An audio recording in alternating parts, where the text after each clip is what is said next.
guys, magluluto tayo ng shrimp na napakasimple lang. Igigisa sa maraming bawang na merong oyster sauce at saka itong sweet chili sauce.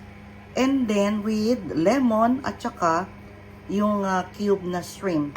Then konting pampalasa. Start na tayo. Lagay tayo ng konting oil. So, mainitan yung oil, isutay natin itong ating napakaraming bawang. Kapag brown na yung ating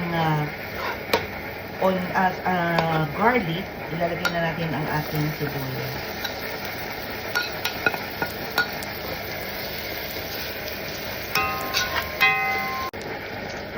Pwede na natin ilagay yung ating shrimp or yung hipon.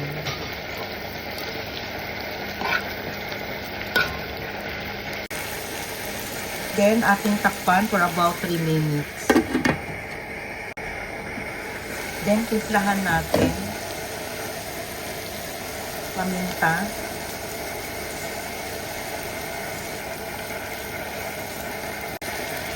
Ilalagay ko na rin itong ating shrimp cube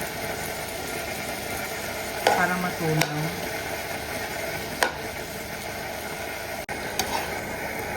Ayan. Halos lahat na siya pula. Timplahan na natin to.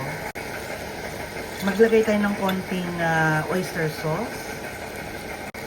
Ilagay na rin natin yung ating sweet chili sauce. Hinaluan ko lang ng tubig. Then, haluin. Then, takpan natin for about 1 minute. Then, tikman natin.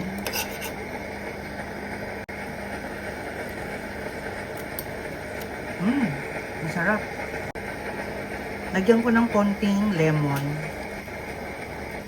Ayan, konti lang. Maglalagay ako guys ng konting-konti lang pampalasa. Ayan.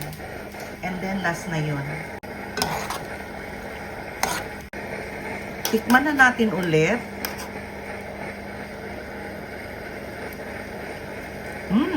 Sarap. So okay na to guys. Iano na natin to, ihangon na natin sa apoy. So, eto na guys. Luto na yung ating hipon. Diba? Napakasimple lang pagluto. Nilagyan ko lang yung mga sobra-sobra nating mga oyster sauce at saka yung sweet chili sauce. Tapos marami lang yung bawang. O, diba? Ang sarap! So guys, ano pang hinihintay nyo guys? Gayahin nyo na tong aking recipe. O, diba? So don't forget to like, share, and subscribe my YouTube channel, Summer Susie. Bye guys! See you in my next vlog. Bye! Kain na tayo guys. Sarap!